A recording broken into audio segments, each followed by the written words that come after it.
Hello all, welcome back, Alan here. So we're going back to, is this 93? 93, yes, the single today. So I'm looking forward to this. I know the song. I know a couple of songs. This is my fifth reaction to these guys, so great band. So let's get into it. It's from their official channel. So let's all go and show them some love and subscribe. The Smashing Pumpkins with Today.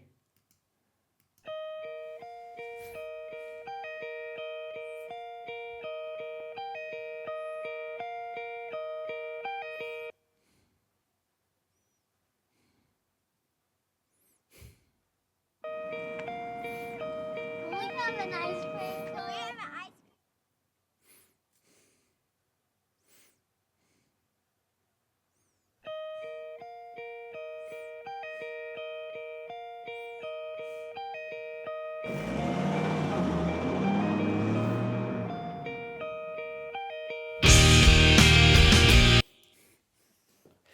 Was this the second single? Was Cherub the first single? Because I think that's the first time I'd heard the Pumpkins then, that I was aware of back in 93. What was that, 28? So yeah, I'm pretty sure this was the second single, the bigger hit that broke them through, but I think Cherub was the first one. And the video, I think we all know, it's based on the idea of their screamer who quits his job. But this song's not about quitting your job. No. But he also said that Cherub had a real heavy intro, and when he put this together, he felt more inclined to give it to that sort of gentle opening to sort of belie what the song's actually going to be about.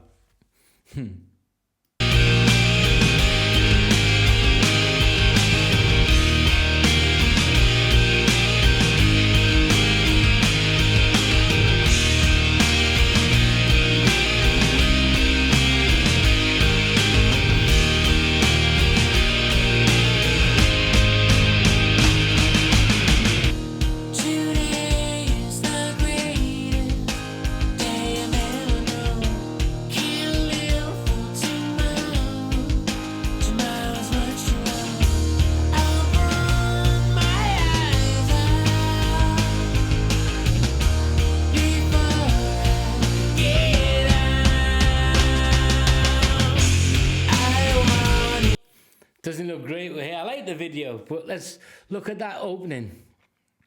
Today's the greatest day I've ever known, but I can't live for tomorrow. It doesn't say, but tomorrow's much too long. I'll burn my eyes out before I get out.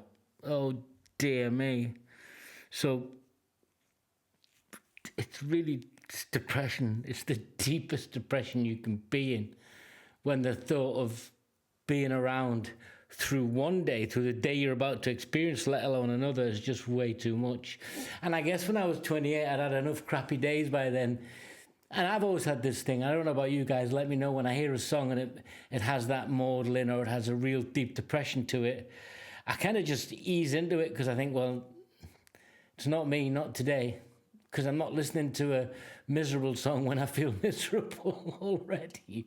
I don't want to, one doesn't counterbalance the other. If I'm feeling great and I want to listen to songs, I'll listen to anything. But this, when I was listening to it at 28, it was perfect. Because you could just about grasp that not all days are like that. But today is the greatest day. No, it's not. That's not, he's telling you it's not. And it's really in that sort of, it's in that grunge, post-grunge era with these guys. I mean, I know Billy Corgan said a lot about bands who he influenced and songs that have been taken and played with that were his. But I like this. I like that opening. I like that gentle sort of melodic. It is childlike. It does. The ice cream van fits perfectly. Really does. Not the other scenes where everyone's making out. That's just an adult fantasy where it's not this video.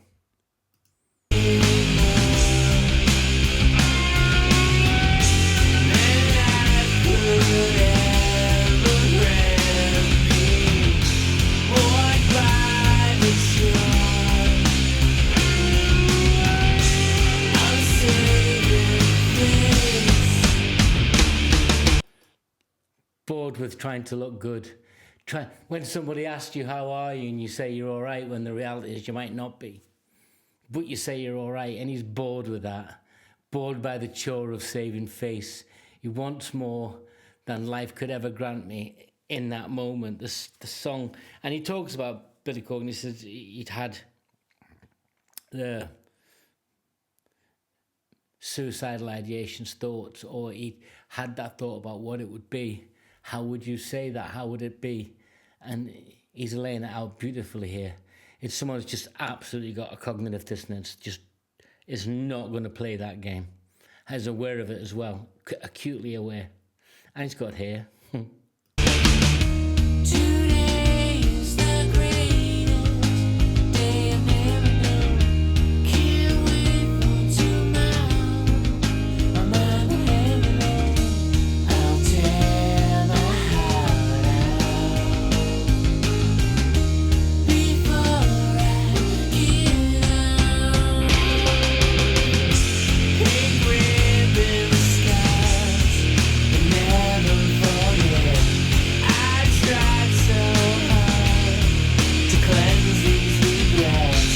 My angel wings were bruised and astray.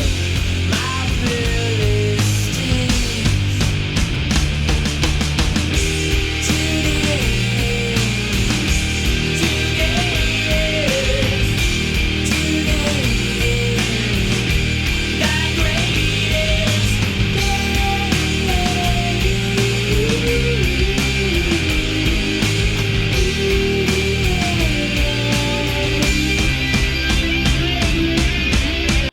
There's kind of like a resignation in the tone, isn't there?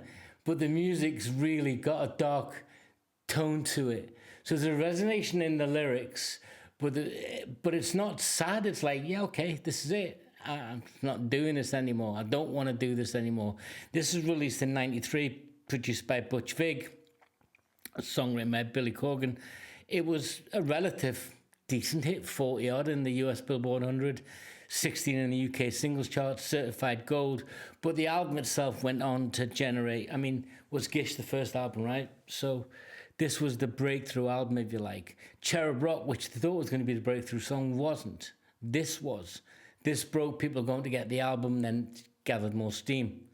Certified gold in the US. I don't think, obviously he's acutely aware. When I watch his podcast, he's not he knows the music industry has to make money and he needs to make money, but he often gets frustrated. Yeah.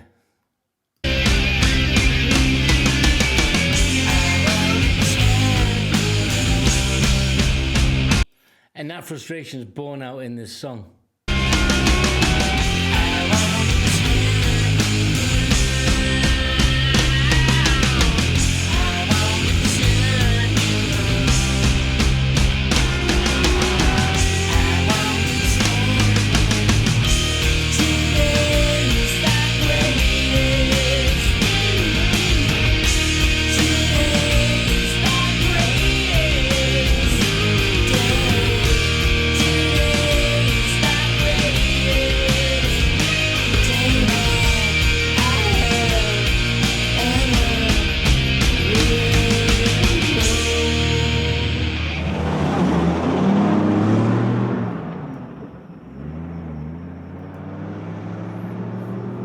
Gets dropped off. New life. Not the end of life, new life. For me, this is a song really about alienation, grappling with alienation, disaffection, the same thing, and sort of that unspoken psychological pain, which people feel, which everybody feels. I'm not saying we're unique.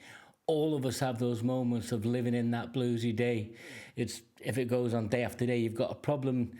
And this song was really, I guess, one of those first attempts in that to destigmatize mental health in that era. And I like it for that because it's still a rock song. It's still got that post-grunge feel. Beautifully written. He writes beautiful songs, beautifully played. They're masterful musicians. And I just like that feeling that you can sing a song without making it so fatal. And the video complements the song. But I think I like Geek USA off that album, but I'm going to go back to this album. Yeah, and Hummer. I like Hummer as well. Guys, you got to tell me which one do I talk about on the channel. But I like this band a lot, always have done. Till next time, guys. Join in, subscribe. Take care.